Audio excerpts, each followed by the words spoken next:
Hello there, welcome to Doctor Who Radio Show. That's the way it goes. And these are... Michael Shannon over here. This is Jimmy, I'm also known as Monk of Magnesia. All from YouTube and all through many Google Plus broadcasts through Matrix Lord, Pissy the Clown, and many others from the Doctor Who community. Yes. And speaking of Doctor Who, this is what it's about. It is, of course, about the departure of Matt Smith. When I say departure, it's been planned for a while, and obviously at some point Matt Smith must have, when asked, given his final answer. But of course it hasn't actually been filmed yet. But of course he is leaving in the 12th hour, the Christmas special for 2013. And just joining us is Danette. Hello. So, guys, what do you think about this? And were the signs there, do you think, in name and possibly connected to the 50th anniversary? You want to start with me? You got to call out who you want to go with. We have multiple people in this, but yes, David. Yes, I'm deeply moved by this news last night. Yesterday when we heard about it, I was saddened. Of course, I believed it was planned the whole time, but the sad thing is we don't get much time to prepare. I mean, we only get really. I'm not going to count the 50th episode as a Matt Smith episode. I mean, I'm going to have to go with, man, really, he's got really one more episode, and it's going to be his regeneration episode. And I still have my fingers crossed that it's going to be, I hope they give him a two-parter like they did for David Tennant's send-off. I hope it's a two-parter, guys. I really do. I was sad to hear the news. I wanted him to beat Tom Baker's record. But I wasn't so surprised by it because Karen Gillan's been cast in a major Hollywood picture. There was an article that Matt Smith wants to direct films, and now he's leaving. So I wasn't surprised by it, but I was saddened by it because I wanted to see him in the role for years. I hope he gets a two-parter. I hope he gets a big, big, epic send-off because he deserves it. I liked how he played the Doctor, but I also liked how off-screen, in character of the Doctor, the way he interacted with children, like at the proms. Yeah. And David Tennant was the Doctor. He showed at the proms. It was just a film clip of him as the Doctor. Yeah. Matt Smith actually showed up and interacted with children there. Just like Tom Baker used to do. Yep. Yeah. David Tennant do that. He was more happy to publicise the show, but not necessarily turn up at conventions, I suppose. Sort of out of the blue. He did the same thing as Matt Smith and vice versa, just in a different sort of way. Sort of fitting in with the personality of the Doctor, I suppose, in a sense. Right.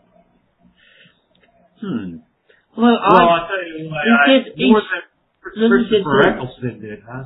Yeah, he did say that he was going to stay for, season 8, but that's not going to happen.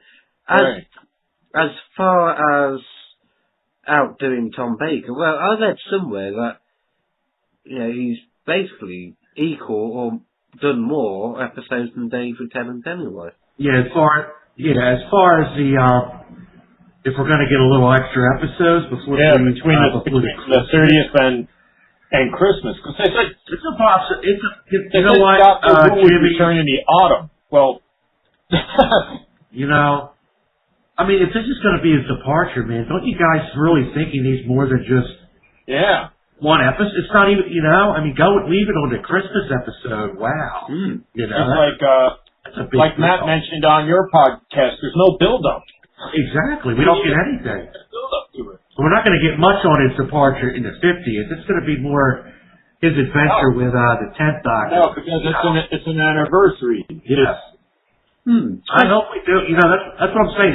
At least a two-parter. At least. I'm hoping. If not more, course. Well, he's leaving in the Christmas special.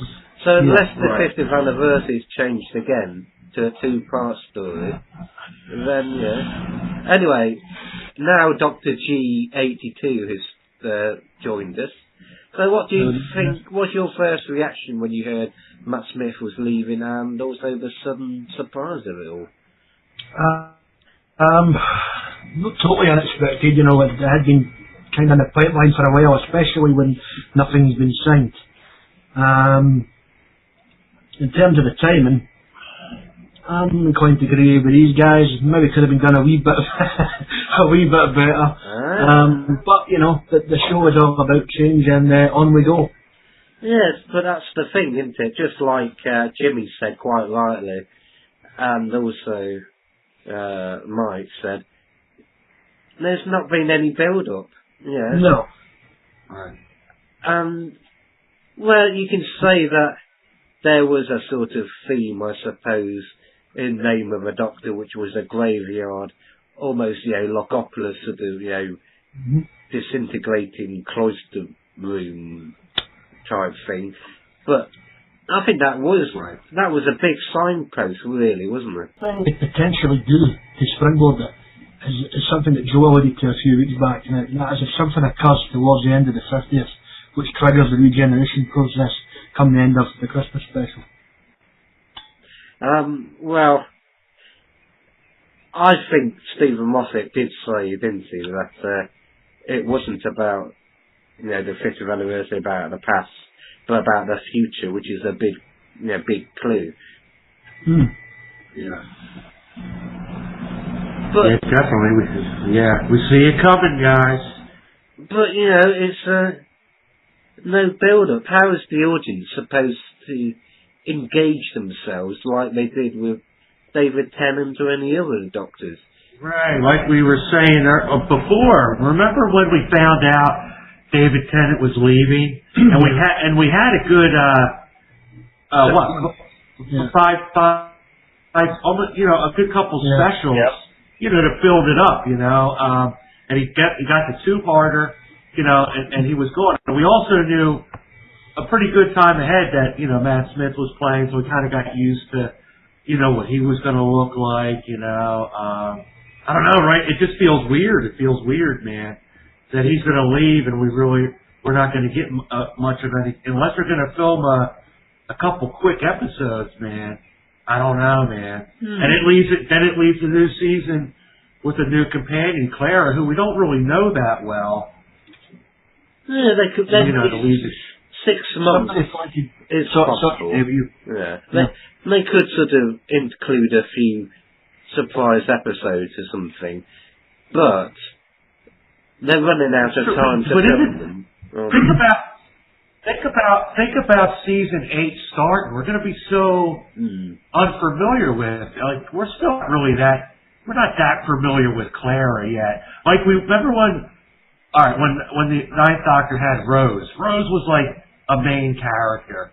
And when Eccleston left, Rose still, you know what I mean? She was able to hold the show when we weren't familiar with Tennant yet. You know what I mean? I don't know if Clara can do the same thing.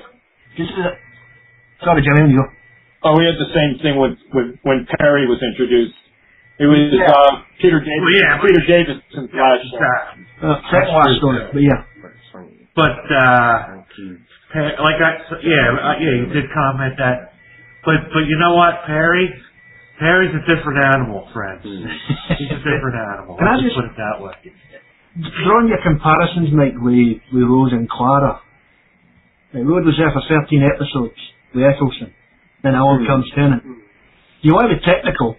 By the end of the Christmas special, Clara would have been there for 12. Yeah, I know, but the thing is with Rose, when they started Rose, which was the first episode, was called. It was more surrounded by her. The whole show at first. Remember? Like how the stories were like. Yep. With Clara, she's not even really like a companion. You know what? I know we talked about it before, but she doesn't even stay in the TARDIS with him. Like he drops her off, Like Rose was there. Rose was there. Clara's like off and on. He wasn't sure who she is. We're still not really sure.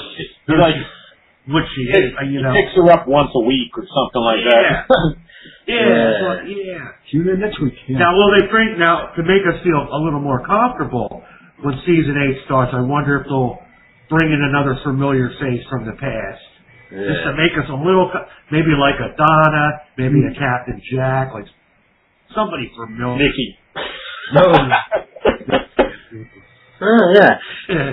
We can get to. Nikki is always listening for the TARDIS. There is another subject that I want to discuss near the end of this video, which has something to do with Mickey and so-called Doctor Who's attitude towards racing, blah blah blah. But that's for later on. The difference between the classic series and the new series,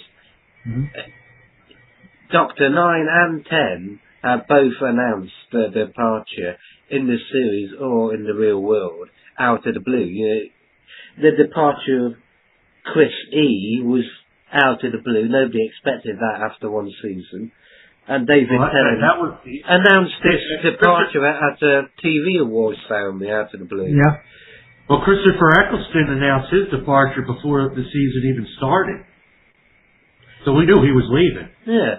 We knew he was leaving before they aired his first episode. We knew he was leaving before the second season was commissioned. Oh yeah. But that's the difference, though. It's a difference.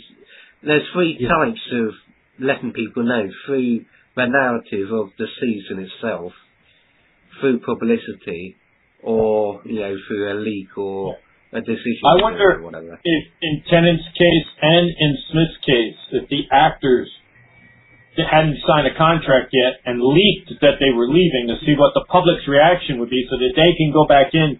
See, I need more money. This is what the public says. The BBC goes, To be fair, just cast someone else. to be fair, if they knew their history, I'm sure David Tennant would have been well clued up on it. Pertwee tried that. Look what happened. So do you think that there's a possibility that Matt Smith might actually change his mind at the last minute, possibly? Because bear in mind, at one point, David Tennant was actually written in, as Stephen Moffat has pointed out, as the Doctor in the 5th series. He still had the option of doing the 5th season. Sorry, so go on, Jimmy. What I think is that, another theory I have is that Moffat and Matt Smith knew for a long time that Matt Smith was leaving, and that David Warner is the next Doctor, and that Cold War was the Doctor from the future. Wow, you think they're going to go that old? Still for me? Blimey. I mean, yeah. But Matt Smith staying, man, I don't know. He always said for the past couple of years he loved America. He wanted to move to America. Yep. He wanted to be in America now. Yeah, all of his companions are in America now that he worked with.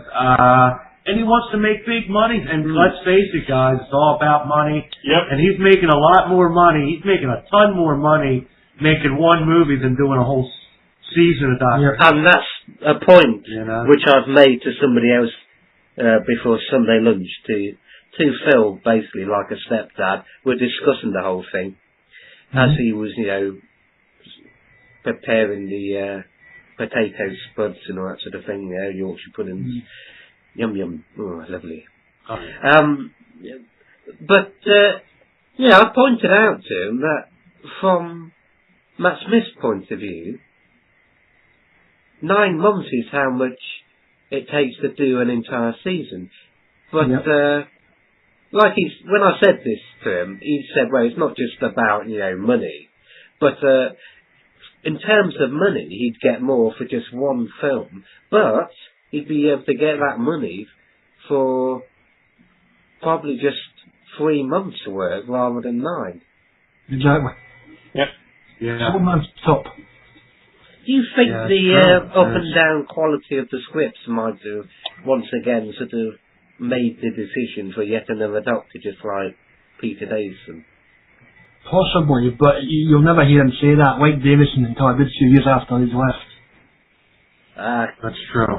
Because he doesn't want to piss Stephen Moffat off if he does decide to. He's also got to bear in mind, he's only 30. If he wants a wee role come the 60th, he doesn't want to sort of screw up his chances of being featured in, I don't know, the 70th anniversary special, so that fans can get their hopes up that he's going to return, and then he doesn't actually return. Because he's too old. Hey, Mr. Moffat. Hey, Mr. Popowick. I've gone through a bunch of showrunners before the 60th anniversary. I don't think Stephen Moffat. Have any of you got Doc Freedom's broadcast of you? Yeah, I listened to it. He's basically saying that his sources are saying 2 more years of the Moff. Yes, what he said. 2 years on the Moff. 2 years. They should let Matt Smith direct an episode. Yeah. Since he wants to direct. We never had an actor that was the Doctor direct an episode. Yeah. Well, that's possible, because in Star Trek The Next Generation, I believe that... Everybody directed. Yeah. But a lot of the actors directed at least one episode. But I seem to recall the guy who played Riker, Jonathan Frakes, and also LeVar Burton, most particularly, actually directed the DS9 and Voyager after they'd actually left. Yeah. And LeVar Burton even appeared in cameo. So it's not impossible at all to have a Doctor appear very briefly. Not at all. Not at all. Everyone. Would be cool. Yeah. And that's what he wants to do. He wants to direct more. How are they going to end the 11th Doctor? Is it going to be something shitty, like a poisoning in the gas? I told you yesterday, Mike. See if they go down the route of poison again for about the I know, that's what we were talking. I hope not. I mean, geez. Could he get shot like the 7th Doctor? Who knows, man. But I hope it's something completely different. Yeah. And I hope he doesn't get a chance to even say anything. Like, I don't want to go. You know what I mean? So bizarre. I'm hoping it's something that he's in a situation where he realizes the only way out is to have a tremendous explosion. And the only way to do that is to regenerate. The only way to do that is regenerate, and he just regenerates. Well, when you say big explosion, it means what's he gonna, entirely different. And what's he going to say right before? He's going to say Geronimo. It's going to be He doesn't have to say anything. He doesn't have to say I don't know. anything. He's just up. You know how we've been whining and bitching about the quality of villains within a Christmas special the last 3 years? It has to be half decent now. It's a regeneration story. Well, like I was saying yesterday, it kind of pisses me off that we haven't seen Matt Smith against the Master yet. Well, maybe. Could we get the Master for the Christmas special? Will be him and the Master. That'll be it. It could be anything. That would make it a little more appealing. I have this theory, definitely. as far as the 11th Doctor, everyone. Bear in mind, this is the host of the show. He said in an egotistical manner. There have been a few instances where Matt Smith's Doctors had severe damage to him several times, like in The Power of One. He had basically a heart attack, which Power of Three. So he might have been dying all along without him knowing it. Instead of a death that he's has a watcher to warn him about, or the audience foresees, it could be something simple that nobody could have possibly known about. And I have some other ideas. Let's think. It's possible that he could just be, stabbed out of the blue by, a mugger or something. Yeah. A child possibly. It's not an episode of frickin' EastEnders, mate. Stabbed? Michael Myers. he might be bumping into a man who looks suspicious like Stephen Moffat. Yeah. And Stephen Moffat gets, not someone who looks like him, not actually Stephen Moffat, starts to get really upset and says, give me your swag! Give me your swag! Come on, Coincidentally enough, there you go. Dave, coincidentally enough, I was on a bookmaking site earlier. Stephen Moffat is 500 to 1 to be the 12th Doctor. Oh. Speaking of the 12th Doctor, now we have, of course, that last final bit of the name of the Doctor, or rather the introducing John Hurt as the Doctor. And I have a theory, everyone. This is my theory. And hopefully no one will suddenly come on the show out of the blue just as I'm about to say it. But I believe that since John Hurt's Doctor is essentially a non-Doctor, you know, he's been removed from the pantheon of the Doctors because he broke a promise. He committed acts or did things which go against everything that the Doctor has believed since leaving Gallifrey in the first place. Which we saw, of course, in Name of the Doctor, which was brilliant. Even seeing how the TARDIS looks before it even gets its first, shell. I think that since he is a nameless Doctor, a non-Doctor, a crossed out and deleted Doctor, therefore, he could be the 12th Doctor. He could be, quite simply, none other than the next incarnation of the Doctor himself. John Hurt. I'm starting to think that's what it is. Where it says introducing him as the Doctor. It makes sense, He's yeah. the Doctor. See? Well, and it's the Doctor, the 11th Doctor, is on a planet that's one big graveyard, which is essentially his own funeral. He has, the great intelligence and the Whisperer Men, like his funeral cortege. Yeah, he even has a big tombstone. And then at the end, he's seen... How would Matt Smith's Doctor even know about him? If that's the thing, yeah. And then at the end, you're seeing the man who goes swanning off into the distance. But with the Christmas special, you could argue that David Tennant is the Doctor of Christmas who passed. Matt Smith is the current Scrooge, if you like. And John Hurt is his, Doctor Who. Christmas. Yeah. We've already done a Christmas Carol. Yeah. Well, it's an analogy. It's an analogy. No, I know what that, mate. I know. I mean, as Jimmy said, Dave, the only thing against that is the fact that Smith's Doctor recognised him. That shouldn't have been the case. Yeah, I know. But, it makes sense, really. This is a Doctor who's fallen big time to the point where he had his, membership of the Doctor Club taken off him. So, just like Scrooge, he has to redeem himself. And his reward is to become the next Doctor. Yeah, he becomes the hero, maybe.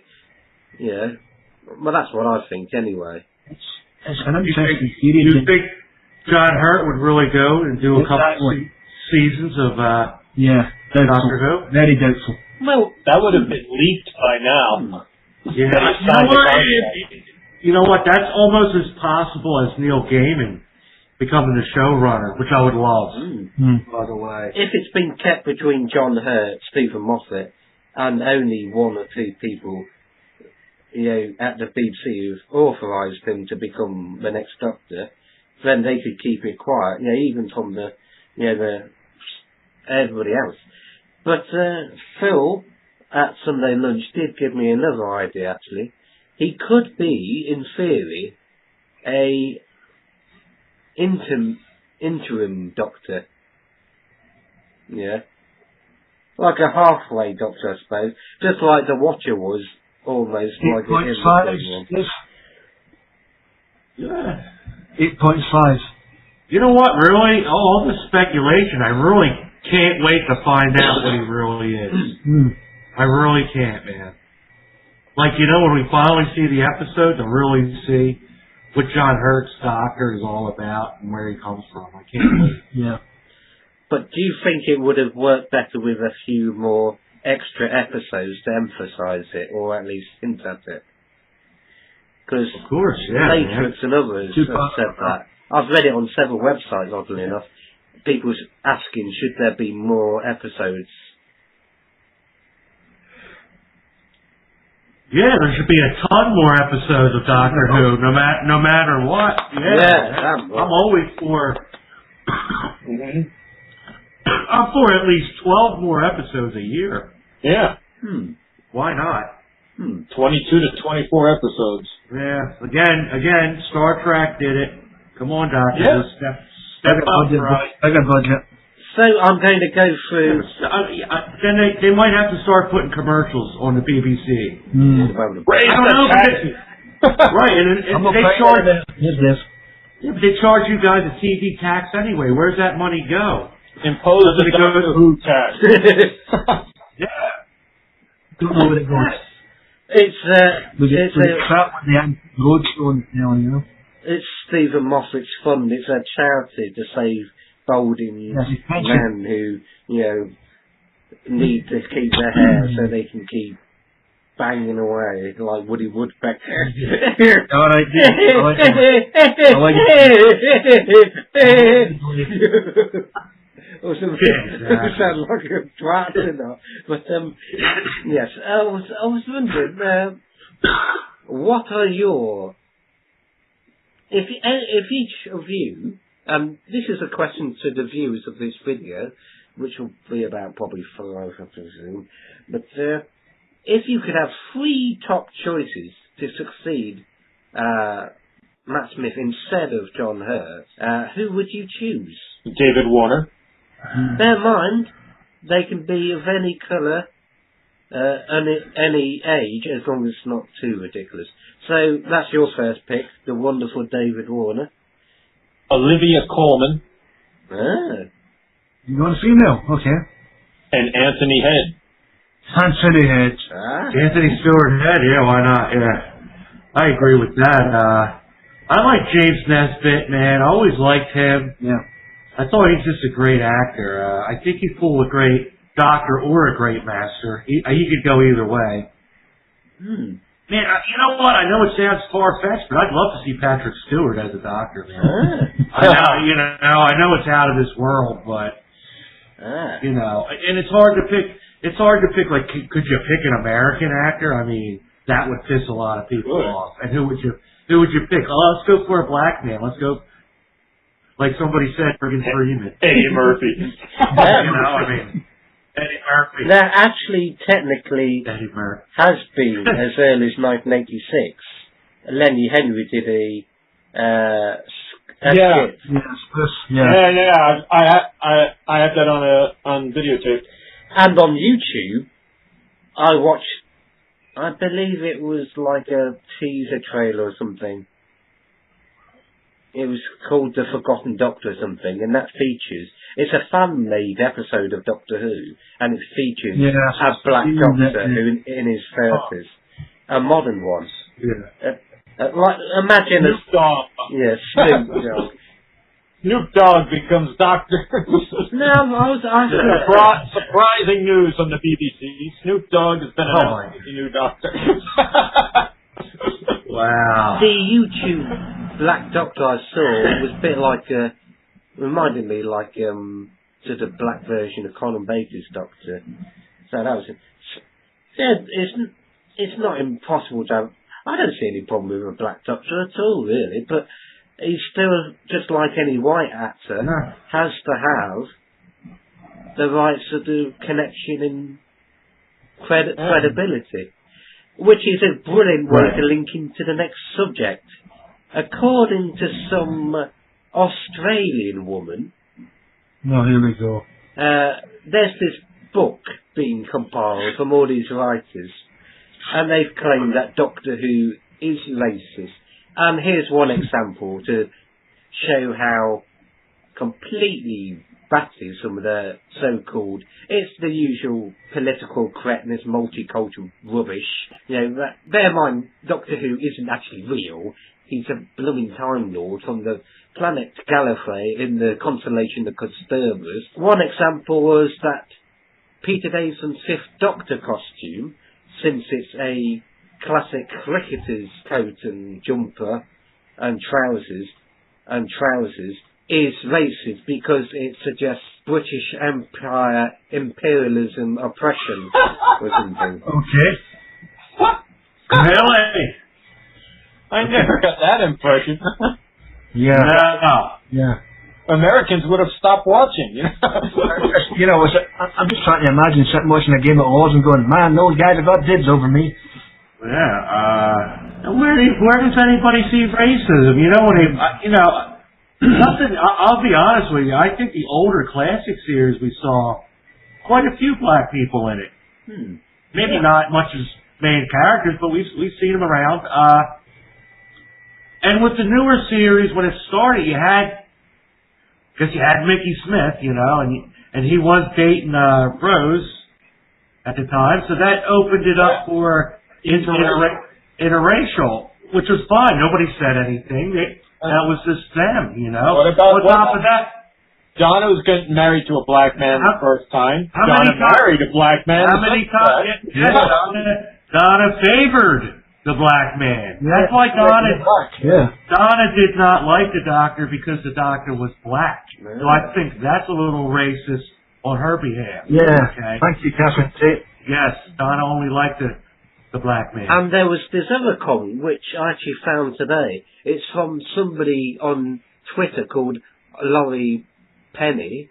Her username is Penny Red. And it goes like this. Guys, this isn't a vote. The only way that new Doctor Who time is like a national election is you just know it'll be another white guy. This woman is a blooming feminist. This person is a feminist. And I guarantee you, most of the people contributing to that book are feminists as well. One of these, through the next Sherlock show they're going to make is going to be another white guy. So what? Dave, what was your reply to you? Yeah. Oh, I already have. I replied to it, but I don't think I got a reply from it. I just pointed out that the first director is Asian, the very first Doctor Who story. Yeah. The first producer was a 24-year-old woman, and all of this was in 1963 at the start of the series itself. Yeah. A couple of weeks, mate, they'll be moaning because all of the doctors have been like, eight's been English and two's been Scottish.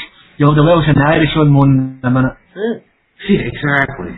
The American people, so where's our American Doctor? What the hell? I mean, come on, guys. Really? This is why people can't enjoy the show.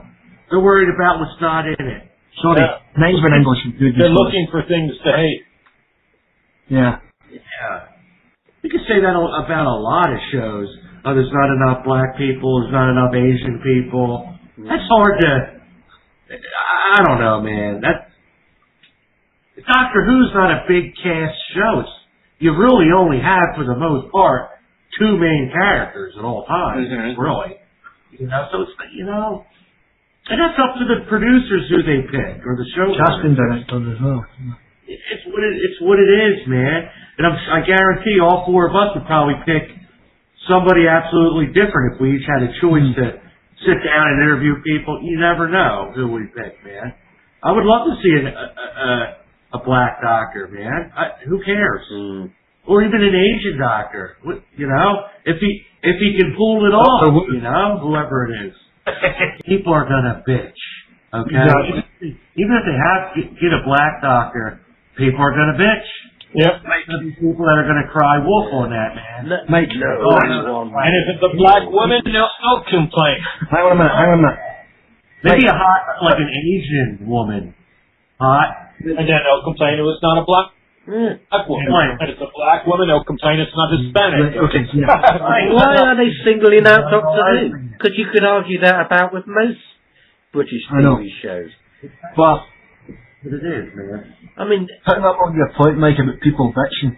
They're playing in cast at the 12th guy yet, and they're all fighting amongst themselves, and they're all fucking messing movies. Remember, I know we all can say, we want Russell T Davies back, but remember all the fucking people bitching when Russell T Davies was the showrunner. Like how many times? Like I had to fight for him. Yeah. Because,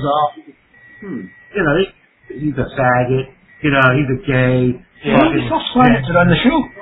You know, people just complained, man, and I got sick of it. That's why another reason I made my own group up, just to get away from that shit. Mate, you know what it is, mate? People are never satisfied with what they've got. And they want to find a reason to antagonise one another. Very true. This is your happy medium.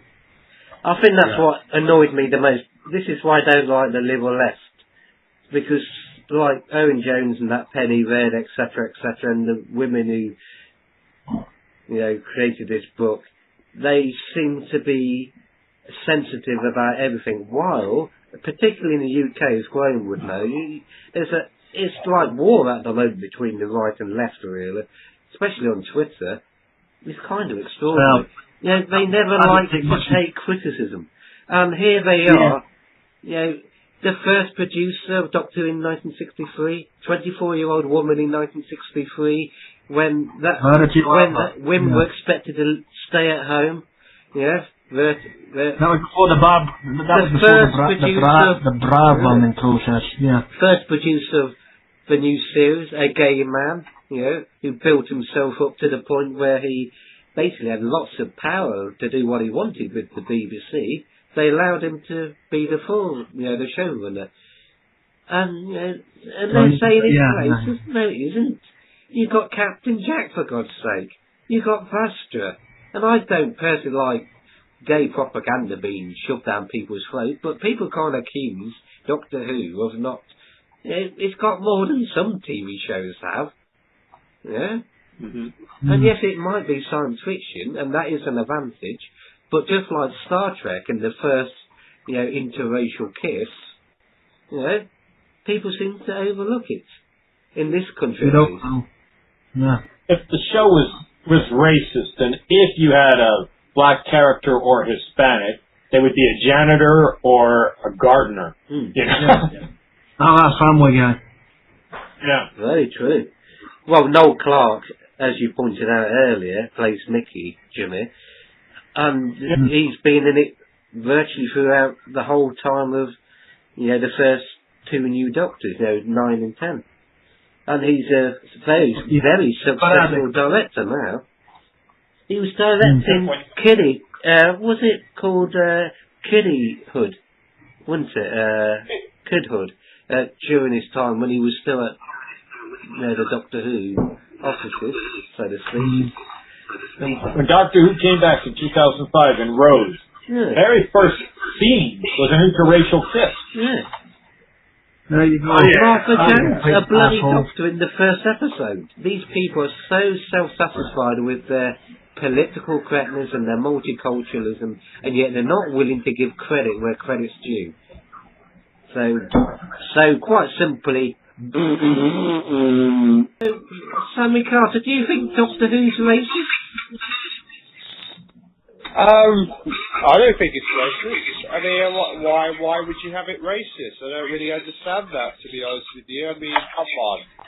What's with the articles about racism? I mean, for God's sake, it's a family show. Right. I mean, what am I supposed to say about the racist stuff? I mean, really, so, you know, what can I actually say about racism bit? Let's see. The Madame Vastra Jenny scenes? Really? No. They're not racist at all. So do you think, Sammy, that television is becoming a little bit too sensitive to things and a little bit preoccupied? Yeah, they're being a bit sensitive with the racism stuff, and, you know, all I'm saying really is saying just enjoy the show, enjoy it whilst it lasts, because, you know, I mean, come on. The show's on for another, 50 years, 60 years, something like that, and then what about the 60th anniversary? Do you want people to dislike it on the 60th anniversary? I mean, come on. Right. I mean, come on, ain't people going to agree to the point that, look, we're celebrating 50 years, can we just enjoy ourselves, please? Well, I mentioned to everybody else that Penny Red, this person on Twitter, said that there's no point treating the choice of the next Doctor as an election, because it was bound to be quite clearly a white person anyway. Yeah, a rather sneering comment. I thought it would be anyway. So I mean, what you call it? Freedom even said it. So, who would you like to see as the 12th Doctor, Sammy Carter? Well, the 12th Doctor. I mean, this is a Doctor who's from this Doctor's point of view, it seems that they're going for an older one. Because why are they so keen to have Ben Daniels for when he's about to turn 49 in about 8 days and counting? And it seems to suggest to me they want to go for older Doctors again, which means we could be coming very close to the Valeyard stages now. Because, I mean, who knows what they're going to do if they choose an older Doctor. Does this mean we're going to see much darker stuff after the Doctor now? I mean, what does 2014 hold for Doctor Who? That's what I want to know. Yeah, exactly. Now, real quick, do you guys think if we do get an older Doctor, will the River Song stories, if they bring her back, make a little more sense with her being with an older Doctor? You know what I mean? That would make sense, I think, because when she was first introduced, she said that he was older. So there's no way we've seen the last of River Song. There's no way. Did they already confirm that she's going to be in season 8? Yeah. Yeah. I don't know. I honestly don't know. But you know what? Her with an older Doctor, I think, would be much better than her with Matt Smith. Yeah. I think that they can really get it on in the TARDIS. They can show the bedroom. You know, Sammy?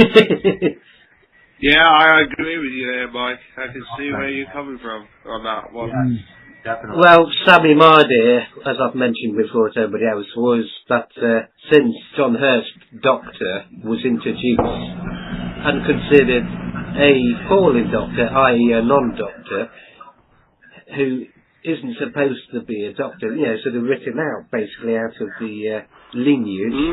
Therefore, now that's an interesting he theory. could be none other than that happening. What the 12th Doctor. John Hurt is the next Doctor. Yeah, he sort of redeems himself in the 50th anniversary. Matt Smith sort of gets injured at the end of it or something like that. He could be a ghost. Whatever he is, Matt Smith has knowledge of him. Yeah, which leads me to believe I don't think that's going to hold water, Dave. A ghost of future, perhaps?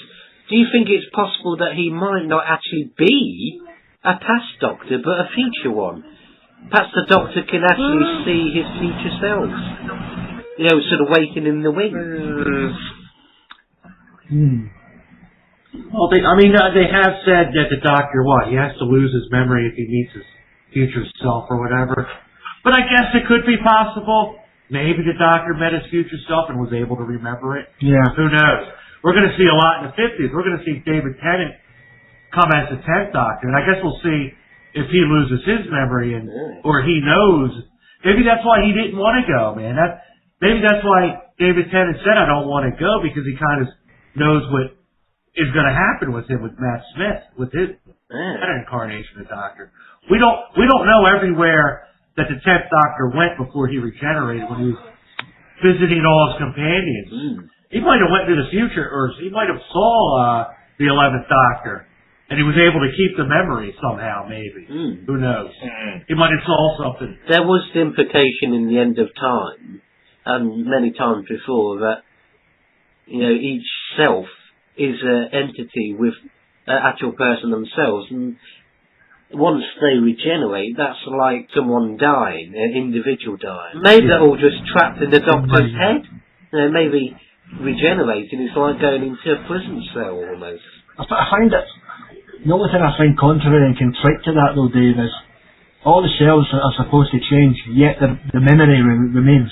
True. So, yeah, but you know what? If they were exactly the same person, they would act the same all the time. So in a way, it's process, Mike. I'm just saying, it's technically it's false to say that every cell changes. Right. Memory cells don't. He always has his memory. But then he's different, you know, so it's like a split, yeah, definitely. Something I've always wondered was when John Pertwee first appeared, how did the clothes fit? Because he's wearing number 2's clothes. Yeah. Number 2 is much shorter than number 3. Number 2's like 3 foot shorter, yeah. He opens up the TARDIS and he falls and those clothes fit. They should be ripped and Maybe his clothes regenerated. Yes, I beg your pardon. we used to be torn and Yeah. Yeah, I get what you like the Hulk, yeah. Yeah, like the Hulk. Do you think? Yeah. Do you think they're trying to redefine the very sort of concept of regeneration and what it means to be a Doctor's self, so to speak? Most particularly since he's going to be finally breaking the barrier of the old, 12 regenerations rule, just like the Master did so many times. Or he's even trying to rewrite the Valeyard prophecy so that he doesn't become the Valeyard. Yes, Valeyard. Well, that's true too, but the whole Valeyard story, wouldn't that have to consist of bringing all the Time Lords back again? I mean, here's the thing. For that event? Mike, here's the thing when it comes to the Valeyard. Everybody's assuming 12 means you're going to see the Valeyard. That's not necessarily the case. If you watch the trial of the Time Lord, it's stated quite clearly it is a manifestation of an amalgamation of all the hatred and evilness within him between his 12th and 13th incarnation. Not what will appear. And the whole, and the whole him regenerating 12, 13 times. Isn't that just a rule set by the Time Lord? That can easily be. If he's the last Time Lord, you don't have to go by those rules, right? In the 5 Doctors, they were going to give the Master more regenerations, even though he didn't have a Gallifreyan body. If they have that technology, the Doctor can always go get that technology and give them some more. And then, you know what? They can't stick to that whole theory of you can only regenerate so many times, you end the show. And the show's over. Well, the TV, maybe. What Eric Roberts is trying to take the life out of McGann at the end via the Eye of Harmony. Just go and plug yourself in the Eye of Harmony and get yourself more life. Yeah. They have said that time can be rewritten, so it might be very possible that each future self is a constantly changing possibility. Maybe until you actually regenerated, you can meet your possible future selves, like alternative selves, but it's only the ones that have actually, you've actually regenerated into that become, like a confirmed future self. You know what I mean? Sort of shifting. If you want to be technical, when you regenerate into, say, David Tennant or so forth, then it becomes a fixed point in time, perhaps, or rather a fixed regeneration in yours. So if you want to be technical, Peter Davison was shot by his future self.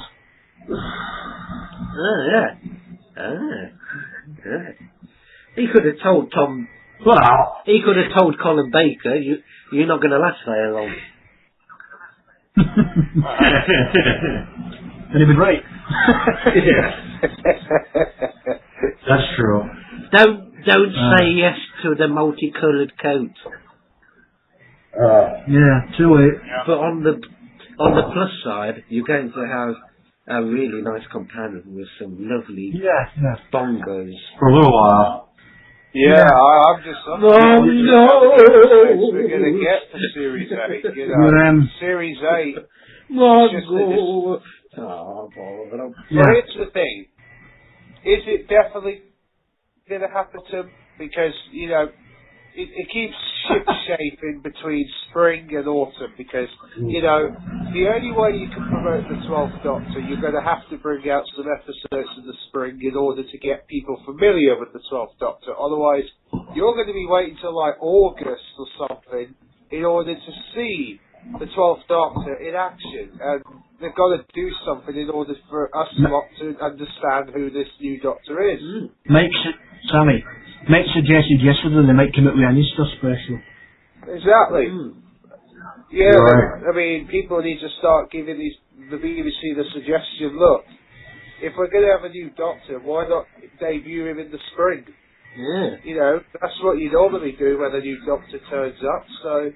No, 10 it was Christmas. They've been short on time and episodes, so maybe they decided, why don't we just break with tradition?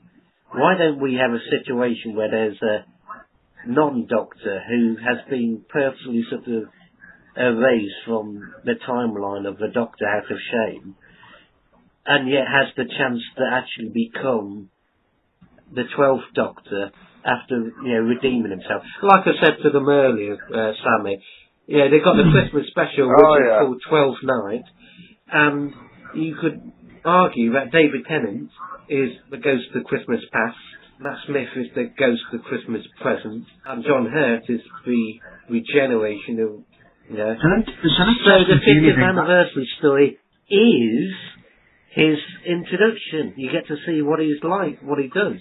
You'll see his redemption. And, we've had the funeral, so now we're going to have, the 12th hour. I can see